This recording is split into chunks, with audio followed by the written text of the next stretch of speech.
그죠? 원래 8분의 6박자인데 4분의 4박자로 정확하게 편곡을 하셔서 또 불러주셔서 감사합니다.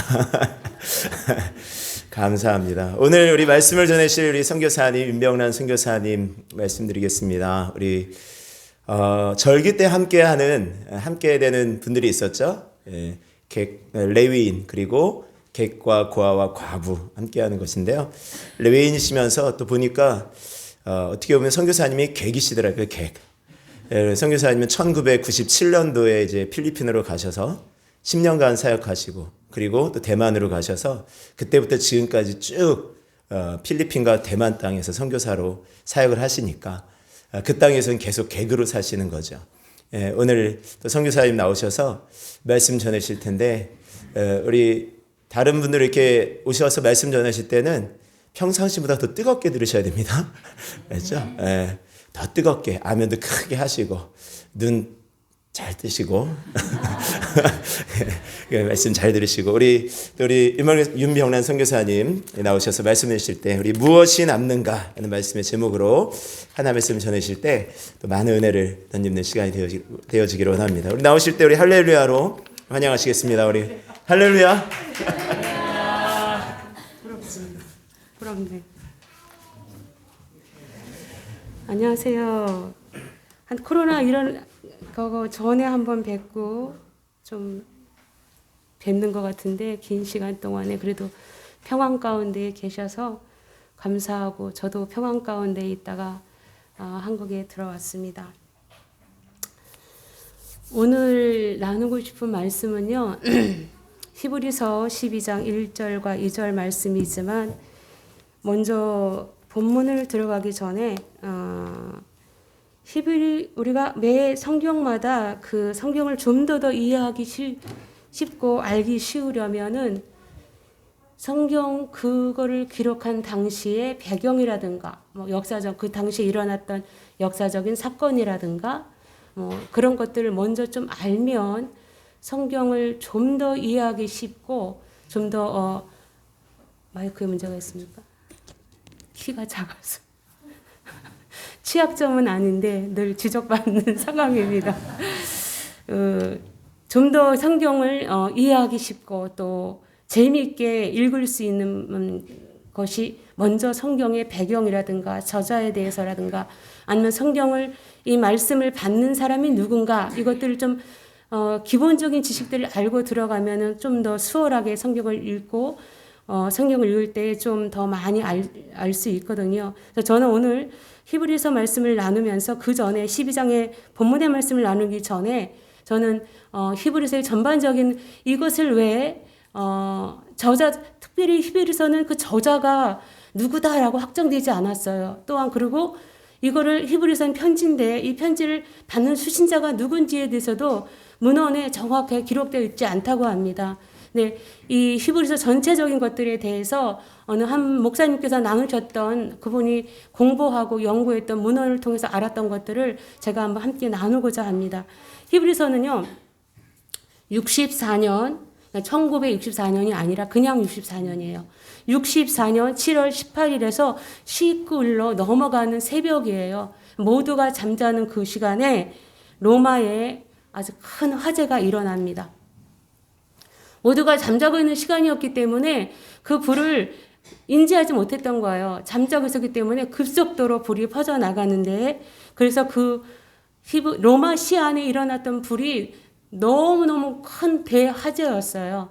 로마가 우리 의정부 시 하면 뭐 가능동, 뭐 의정부 신곡동 이전에 말하면 신곡동 이렇게 구분되어지듯이 로마 시예요. 로마 전체 지역이 아니라 로마 시 안에서 14구역으로 나누어져 있는데 10구역이 불이 탈 정도로 해요.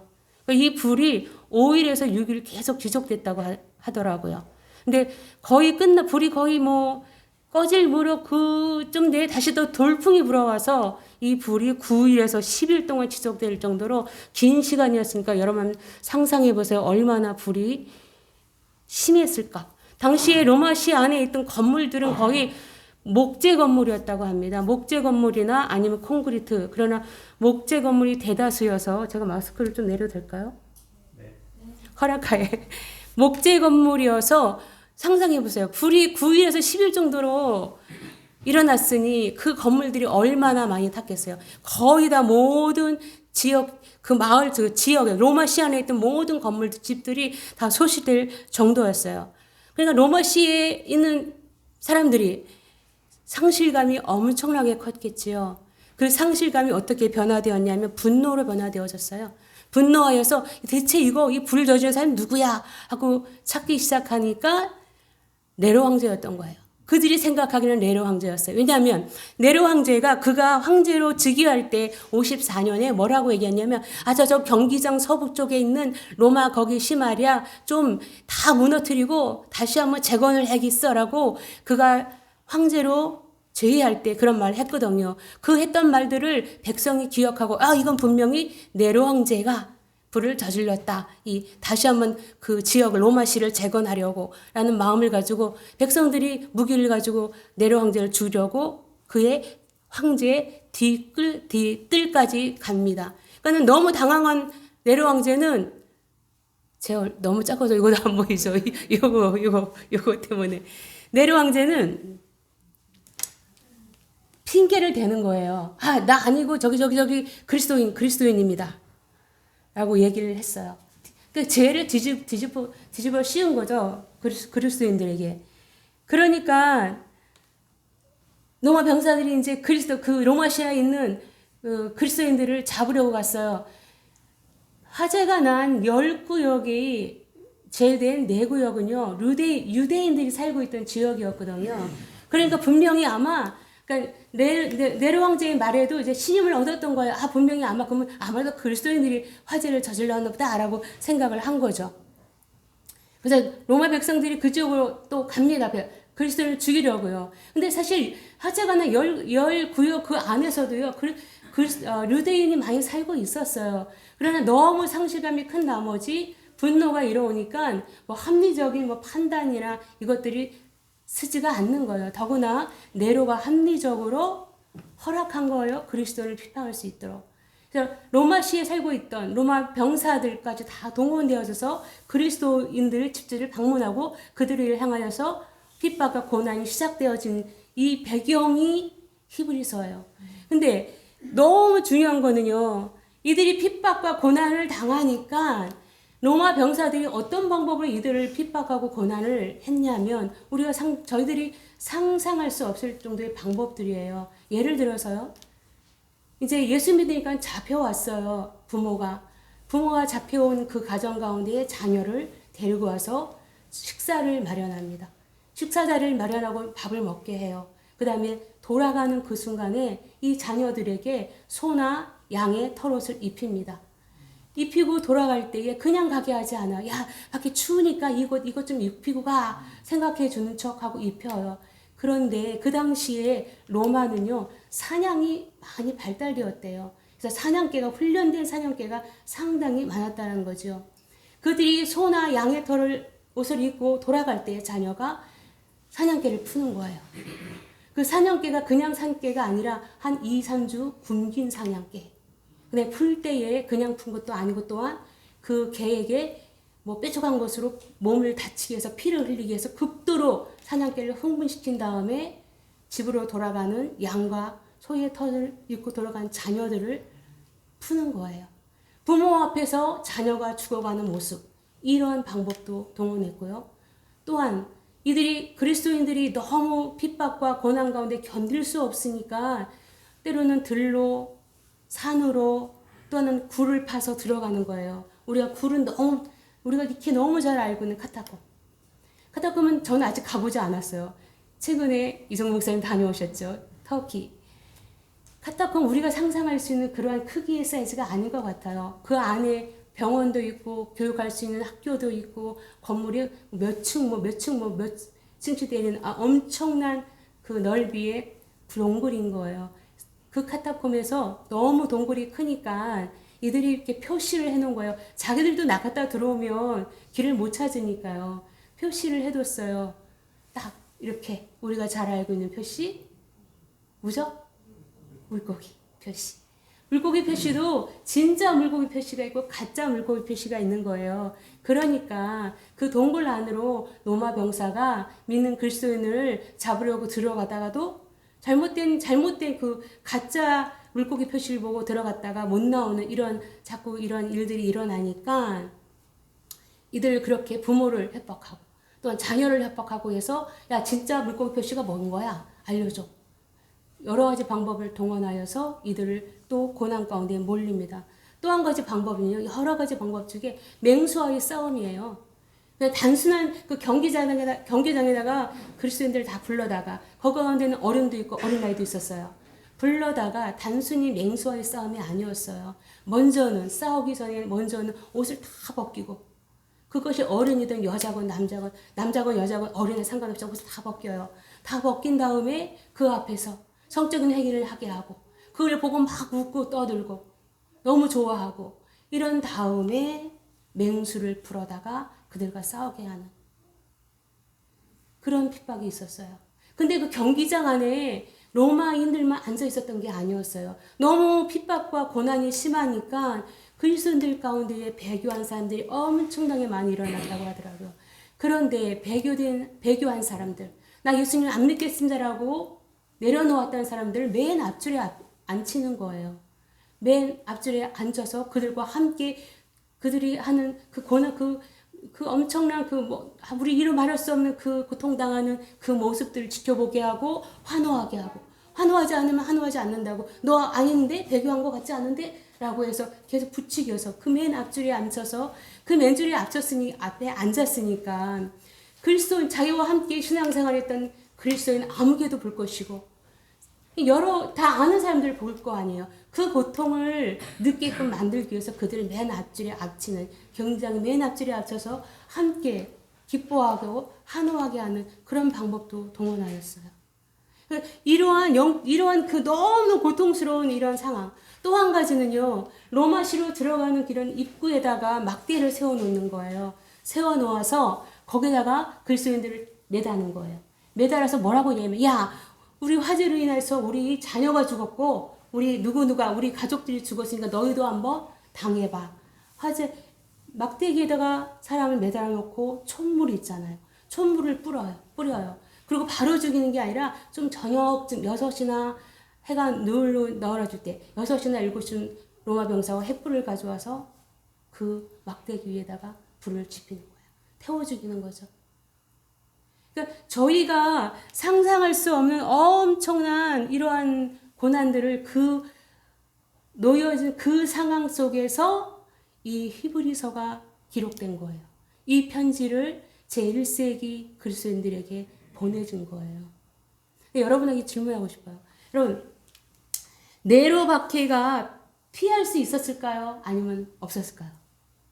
그 박해. 있었을까요? 없었을까요? 네로의 그 박해를. 침묵. 있었을까요? 없었을까요?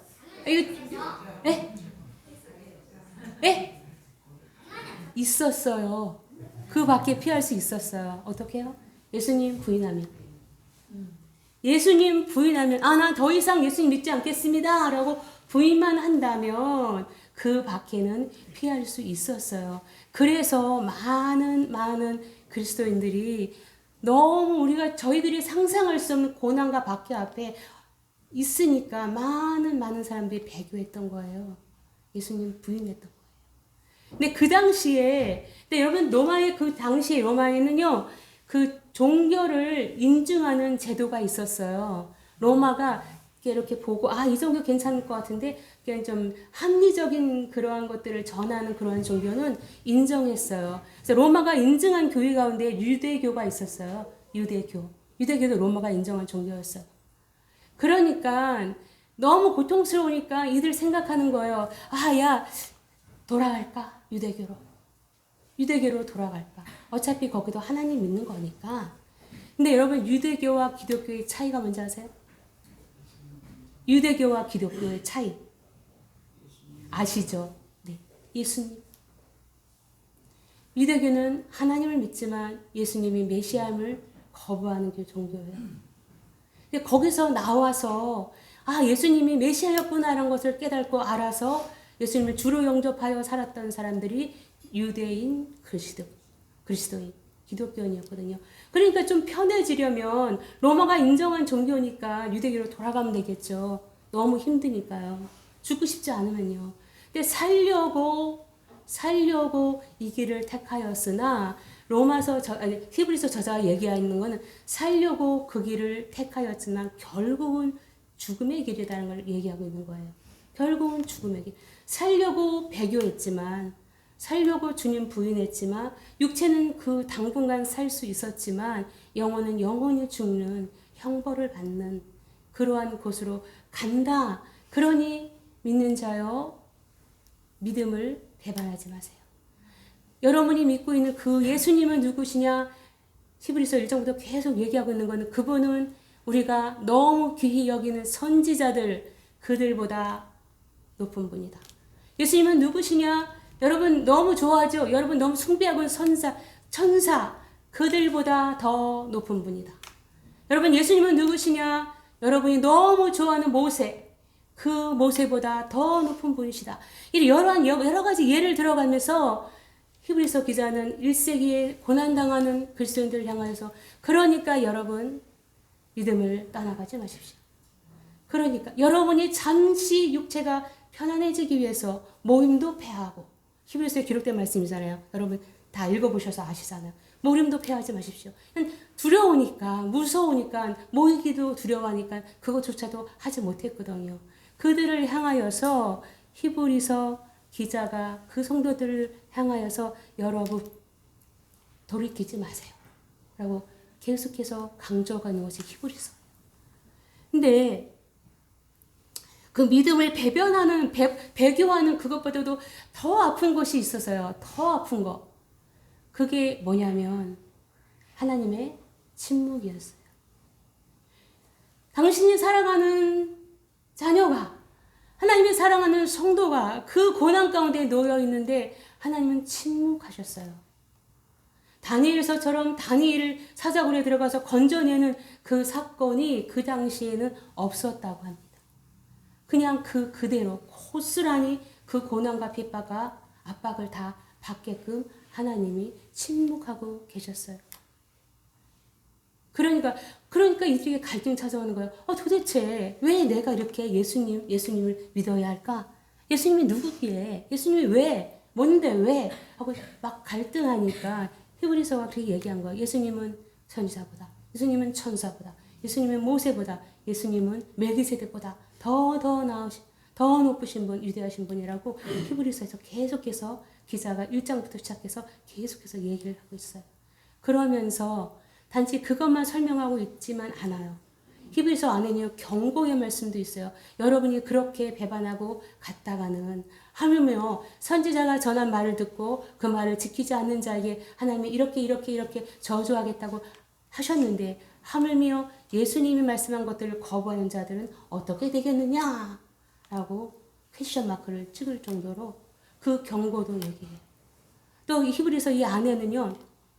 위로의 말씀도 있고 소망의 말씀도 있어요.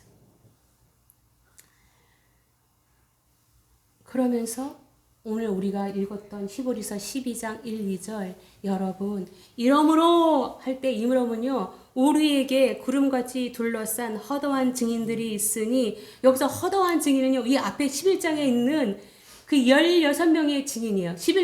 로마서 11장에는요. 26번의 믿음으로 라고 얘기해요. 그러면서 16명을 얘기해요. 하나님이 사랑한 자, 하나님이 인정한 자, 이들의 믿음을 인정한 자. 그런데 이들이 하나님이 인정한 이 믿음의 16명은요. 좋은 환경이 아니었어요. 평탄한 환경이 아니었거든요. 그럼에도 불구하고 믿음을 지켰던 16명을 하나님이 인정하시면서 얘기하는 이들이 바로 12장 1절에서 얘기하는 허다한 증인들인 거예요. 허다한 증인들. 이들이 있으니까 성도 여러분 무거운 것과 얼매기 쉬운 죄를 벗어버리고 여러분 사소한 것에서 마음 뺏겨서 여러분 무엇 때문에 거짓처럼 행하고 이러지 마시고 인내하십시오. 인내하세요. 끝까지 인내하세요. 주님 앞에 당한 경주하십시오. 달리게 하는 거. 오늘 이 땅에 우리가 살아가는 그리스도인들은 사실은 어떤 경기장 안에서 경주하는 모습과 같다고 바울이 계속 표현을 했거든요. 경주하고 있는 거예요. 경주가 아직 끝나지 않았거든요. 주님, 우리 하나님께서 아직 마지막 경주의 마지막 휘슬을 불지 않으셨어요. 개개인마다. 어떤 이는 그 휘슬을 불러서 주님의 부르심을 받아서 주님 나라 가 계신 분도 수두하게 많지만 아직 오늘도 여기 살아있다면 아직 우리가 다 달려가야 경주가 끝나지 않은 거거든요. 근데 경주하면서 우리가 많은 것들을 만나잖아요. 때로는 다 이해할 수 없는 것들도 만나요. 그리스도인들은 이해되기 때문에 사는 사람들이 아니라 믿음으로 사는 사람들이죠. 믿음으로 사는 사람들이에요. 하나하나 사건 속에서 다 이해되는 일들이 얼마나 많겠어요. 제가 8월 30일 날 한국에 들어왔어요. 한국 들어오기 전에 저는 해마다 1년씩 대만 거류증을 연장을 합니다. 제 시계가 제가 안경을 안 꼈기 때문에요. 안경을 안 꼈기 때문에 왜 시그널지 모른다는 거. 목사님 안경을 안 꼈기 때문에 시간 조절 안 한다는 거. 거류증을 해마다 1년에 한 번씩 연장을 해요. 제가 대만에 산 지가 10년이 돼서 영구 거류증을 신청할 수 있는 이제 조건이 된 거예요. 영구 거류증을 신청을 하려고 했는데 그 전에 1년에 한 번씩 거류증을 연장하는데 그 서류가 여러 가지가 들어가는데 그 가운데 하나가 법인단체 서류가 들어가야 돼. 이 사람은 우리 법인이 인정합니다. 죄를 짓거나 뭐 경제적 문제를 일으켜도 우리가 책임지겠습니다. 하고 이렇게 법인이 있어야 되거든요. 근데 지난 10년 동안 계속 그 법인단체 서류를 받았는데 그 법인이 없어졌어요. 해체된 거예요. 그냥 새로운 법인을 만나야 되거든요. 새로운 법인을 만나야 되는데 그래서 제가 속도가 빨라진다 이제. 새로운 법인을 만나야 되는데 그것 때문에 기도해달라고 중보기도 요청이 드렸잖아요. 은혜 가운데 만났습니다. 은혜 만나서 쉽지 않았지만 만나서 필요한 서류를 공급받아서 신청을 갔어요. 가면서 사실은 이제 이미 알고 있었어요. 새로운 법인을 가지고 거류증을 신청할 시에는 국내에서 신청할 수가 없는 거예요. 다시 나와야 돼요. 한국으로 나와서 한국에 있는 대만 대표국에다가 주한 대한 대표에다가 신청할 수 있는 거예요. 이제 거류증이 아니라 이제 비자가 되는 거예요. 종류가 틀리거든요. 거류증은 그 대만 국내 안에서 1년마다 할 수 있는 걸 거류할 수 있는 증이다 해서 거류증이고요. 이제 대한민국으로 나오면은 이제 거류증 신청할 수 있는 조건이 아니고 새롭게 비자를 신청하는 조건이 되어지는 거예요. 그거 알고 있으면서 기도했어요. 하나님 이거 제 서로 이렇게 접수하는 사람 눈을 멀게 해주시고 막 그런 기도를 하면서 갔습니다. 이민국을. 가서 준비된 서류를 딱 줬는데 주고도 계속 주여 저 사람들을 가려주세요. 저 법인 서류 새로운 거 보지 않게 해주세요. 막 그랬는데 그 사람이 딱 보더니 보통은 다 세밀하게 체크를 해야 돼요. 근데 그 직원이 신참이었던 거예요. 신청해서 제가 주는 서류를 그냥 신청하는 서류만 앞에만 보고 나머지는 체크 안 하고 그냥 넘기고 됐습니다. 뭐 2주에 받으십시오라고 거류증을 받으십시오 하고 다 받아준 거예요. 할렐루야. 할렐루야 했어요. 저는 거기서 할렐루야. 드디어 눈을 가려주셨구나 하고 목사님한테도 거류증 받았습니다 하고 또 할렐루야 은혜였다 라고 하고 돌아와서 내가 이제 10년 됐으니까 영구 거류증을 신청해야겠다 하고 2주 후에 거류증 받은 다음에 2주 후에 갔어요. 딱 서류를 냈더니 딱 그 직원 틀리거든요. 거류증 받는 사무실도 1층이고 영구 거류증은 지하예요. 지하로 내려가서 다 신청했더니 보더니 이거 여기서 했습니까? 하고 물어보시더라고요. 네. 아니 법인이 바뀌었는데 왜 여기서 한 거예요? 안 돼요? 나가세요. 나가셔요. 그래요. 아니 여기 해줬잖아요. 거류증 나왔잖아요. 여기 증이 있잖아요. 안 됩니다. 나가십시오. 하는 거예요. 그 순간에 그 절망감, 그 찾아오는 머릿속에 온갖 생각, 그 짧은 생각이 다 드는 주님. 그래서 나가라고 일주일 안에 나가십시오 하더라고요. 그래서 제가 따졌어요. 아니 당신들 실수를 해서 받아줬는데 당당하게 따졌습니다. 근데 저를 당장 나가라면 어떡하냐. 준비할 시간을 줘야 되지 않겠냐. 그래요? 그럼 8월 달 안으로 나가십시오 하더라고요. 이민국에서는 뭐 힘이지야. 네, 그리고 왔어요. 방법이 없다고 하더라고요. 이미 발급됐으니까 좀 봐주세요 했는데 안 된다고 하더라고요. 그래서 와서 대만에 좋아. 그러면 8월 30일까지 내가 있겠다. 꽉 채워서 8월 30일 날 나오면서 나오기 전에 온갖 생각이 막 드는 거예요. 하나님 분명 제가 할렐루야 했고 한국에 있는 파송교회와 또한 여러 후원교회들이 기도해 주셔서 내가 받았다고 할렐루야 했는데 하나님 이게 뭔 거예요? 대체 이게 뭐예요? 하나님 저한테 하나님 어떻게 하라고 하시는 거예요? 따지기 시작하니까 제가 이해하려고 따지려고 하니까 어느 순간에 이거 안 되겠다. 제가 이해하려고 따지기 시작하면은 제 영혼이 좀먹겠다라는 생각이 들더라고요. 그래서 생각을 멈췄습니다. 생각을 멈추고 주의 뜻이 있겠지. 한국으로 들어가자. 그리고 8월 30일에 들어왔어요. 들어왔는데 전 들어올 때요.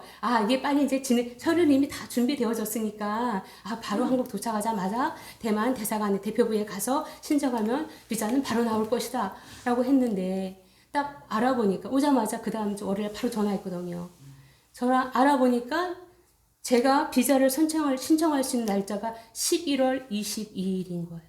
저 8월 30일 들어왔는데 이 기다림도 9월, 10월, 11월 2개월 반을 기다려야 되잖아요. 거기서도 충격이었어요.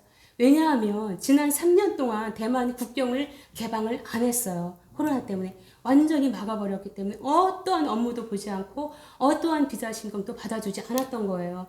그래서 7월 25일 날, 올해 7월 25일 개방이 조금씩 시작되면서 비자 업무를 시작했는데 지난 3년 동안 대만을 가겠다고 비자를 신청하려던 모든 사람들이 기다리던 3년 동안에 와장창 신청하니까 제 날짜가 할 수 있는 날짜가 그것도 예약해서 가야 되거든요. 막 간다고 해주는 게 아니라 할 수 있는 날짜가 11월 20일이었던 거예요.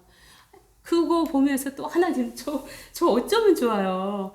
한국에 나와서 이런 긴 시간에 있어 본 적이 없는데 선교사가 선교지에 있어야 되는데 한국에 있는 거 정말 마음 불편하거든요.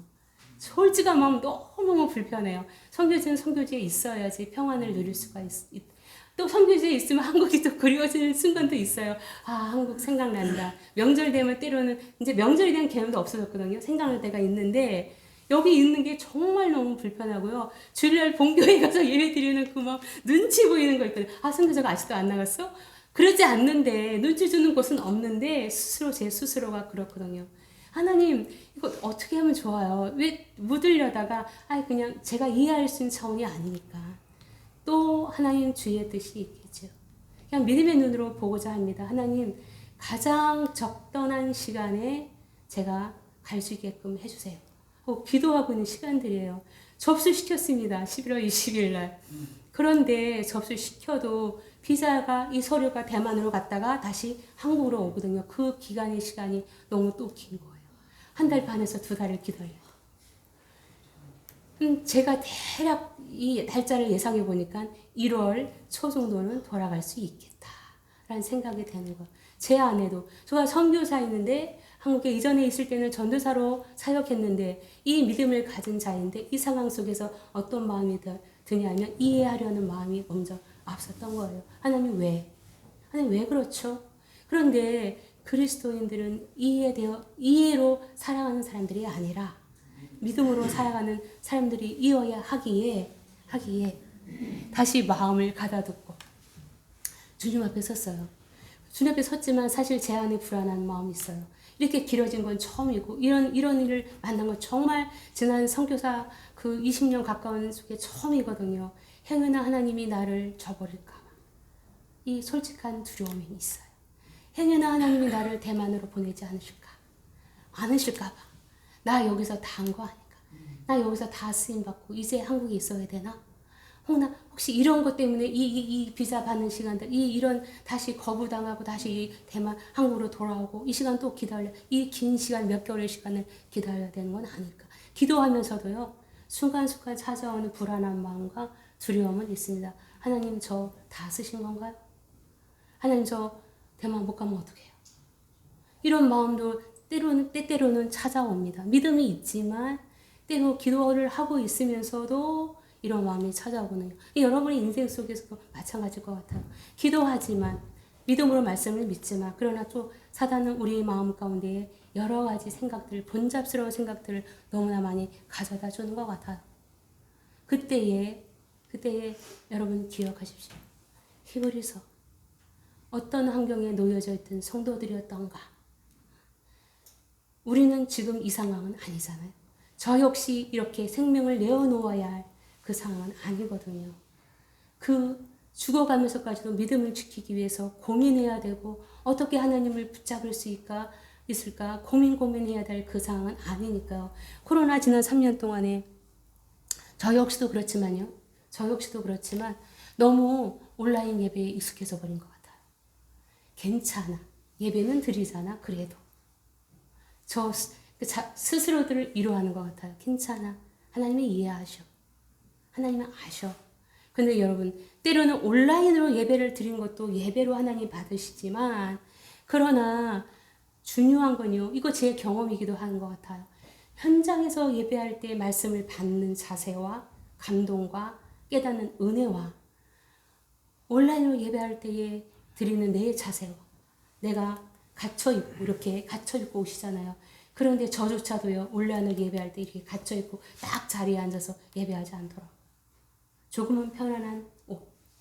때로는 세수도 안 하고 양치도 안 하고 그 자세. 그리고 뭐가 좀 급해. 사실 저는요, 예배 시간에 화장실 안 가거든요. 예배 시간에 또 물도 잘 안 마시는 타입인데 온라인으로 예배 드니까요, 제가 수술을 해서 목이 자주 마르거든요. 그러니까 물을 좀 자주 마셔줘야 되는데 제가 온라인으로 예배하니까 목이 마르면 또도독 가가지고 물 갖다가 마시고 다시 안고 예배를 드리더라고요. 하나님 앞에 저의 자세가 이렇더라고요. 여러분 제일교회 성도는 그러지 않겠죠. 현장에서 드리는 그 자세와 하나님 말씀 받는 은혜가 다르더라고요. 제가 해보니까 그렇습니다. 제가 영적으로 깨달아 보니까 그러는 거예요. 기도도 마찬가지인 것 같아요, 여러분. 기도도 마찬가지인 거. 부르짖어 현장에 와서 교회 안에서 기도 지를 때에 여기 비록 많지는 않지만 그 새벽에 나와서 추운 날, 더구나 추운 날씨에 목구들을 두르고 문밖을 나서는 그게 쉽지는 않아요, 여러분. 정말 쉽지 않아요.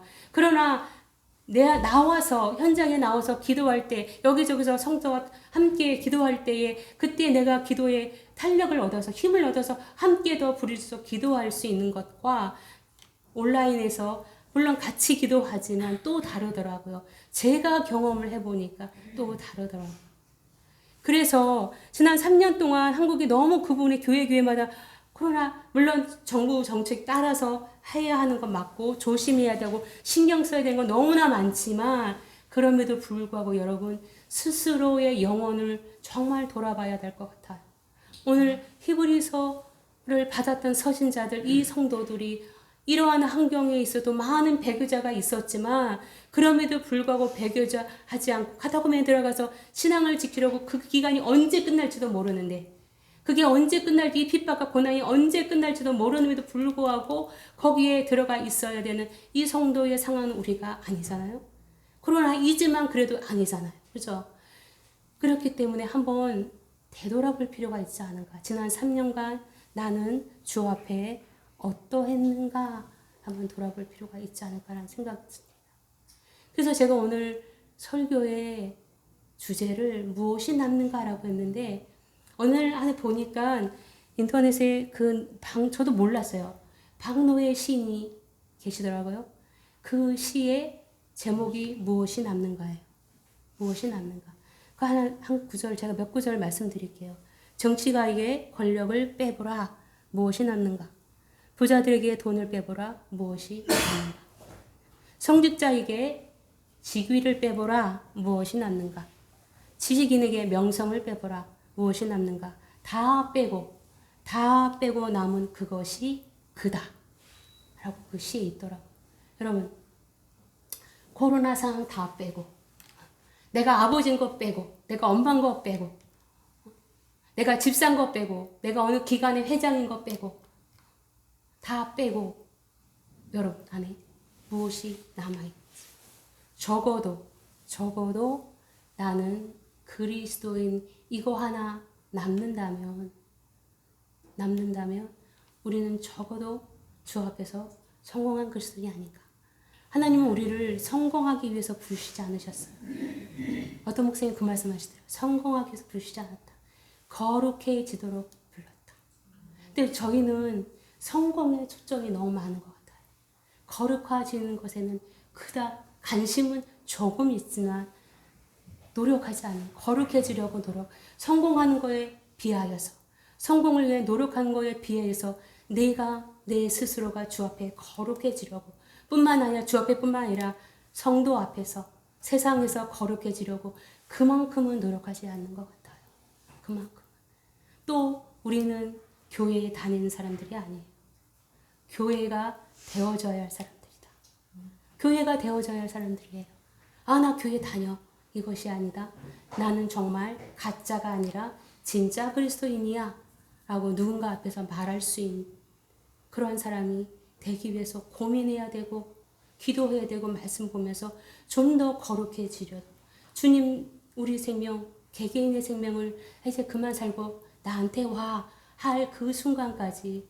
저 얼마 전에 제가 잘 아는 권사님이 돌아가셨는데요. 장수하시다가 숨을 하고 다 내뱉고 하나님이 부르실 때에 그 순간까지 오늘 히브리서 기자가 12장에서 믿음의 경주를 인내하면서 달려가라. 여러분, 저는 여러분 환경이 어떤지 알지 못해요. 그러나 그 환경 속에서, 그 상황 속에서 인내하면서 그럼에도 불구하고 나는 거룩한 자야. 거룩한 자가 되도록 부르심을 받은 자야. 나는 하나님의 자녀야. 하고 자꾸 되새기시면서 달려갈 때에 마지막에 2절에 뭐라고 얘기했냐면요. 믿음의 주요 온전케 하시는 예수를 바라보자. 예수 바라보면 되는 것. 잠시 시선을 다른 곳에, 저 역시 잠시 시선을 다른 곳에 보이니까 하나님 이 비자 이거 어떻게 된 거를 좀, 저 할렐루야 했고 교회마다 할렐루야 했는데 저 어쩌라는 거예요. 이 상황을 어떻게 또 교회에 대해 설명을 하란 말이에요. 이거 너무 부끄럽고 자존심 상하는 문제 아니겠습니까? 라고 했는데 주님 다시 십자가 앞에서 주님 바라보니까 뜻이 있겠지. 이 긴 시간 한국에 머무는 것도 뜻이 있겠지. 만만치 않거든요. 긴 시간 한국에 있는 거. 생각할 것들이 너무 많거든요. 뜻이 있겠지. 제가 돌아가는 것도 다시 그것이 제가 예상한 1월 초든 2월이든 3월이든 4월이든 그것조차도 그냥 믿음의 눈으로 바라보면 주님 바라보면 하나하나 시간은 가겠지라는 생각이 들거든요. 여러분 우리 함께 주님이 보여주셨잖아요. 주님이 그렇게 십자가에 달리 그 부끄러움을 감당하셨던 것들, 예를 보여주셨던 것처럼 우리 인생 여기 이제 남아있는 삶 속에서도 언제 부실지 모르지만 코로나 상황 또 아직 끝나지 않았지만 여러 가지 이 사건들이 여러분 삶 가운데 있겠지만 그럼에도 불구하고 사랑하는 여러분 히브리서 서신을 받았던 그 성도들의 상황은 아니잖아요. 상황은 아니잖아요. 히브리서 11장 매일 이렇게 16명의 명단을 계속해서 얘기하면서요. 그 가운데 예레미야 선지자도 있었어요. 예레미야 선지자는요. 이사야 선지자도 있었어요. 이사야 선지자는 나무 그 안에 있는 그 속으로 들어가서 이게 뭐지? 톱으로 예시되었던 자가 이사야 선지자예요. 이사야 선지자가 함부로 살지 않았잖아요. 그렇게 신실하게 주님을 섬겼던 사람에도 불구하고 마지막 죽음의 모습이 톱으로 잘림을 당하는 그런 사람이었어요. 하물며 우리는 하물며 저와 여러분 어떨까요? 이사야처럼 그렇게 신실하게 주님을 섬기고 오로지 바라보지 못할 때가 너무 많잖아요.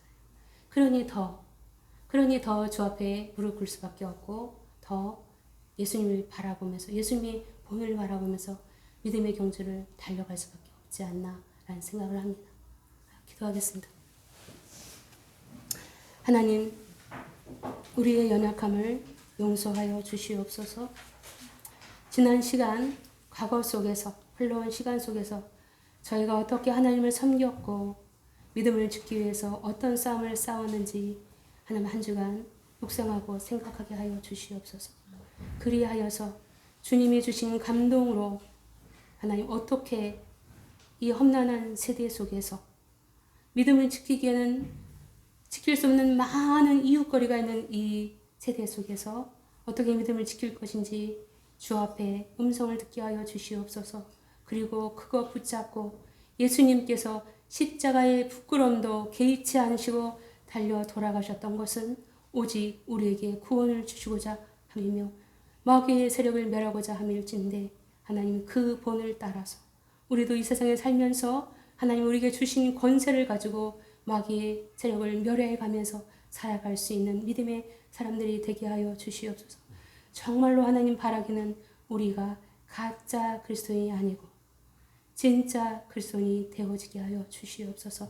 그리하여서 가정 속에서 직장 속에서 학교에서 우리가 만나는 모든 사람들에게 참다운 그리스도인의 모습 보이는 삶을 살아갈 수 있도록 도와주시옵소서. 정작 정말 마지막으로 남는 것은 내 안에 예수가 되게 하여 주시옵소서.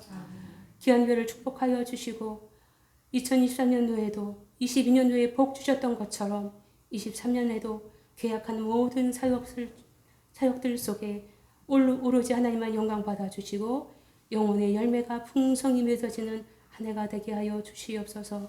성도들의 가정가정을 축복하여 주옵소서. 예수님의 이름으로 기도를 드립니다. 아멘. 저 안경 안 꼈기 때문에 저 시계가 지금 몇인지 보이지가 않습니다.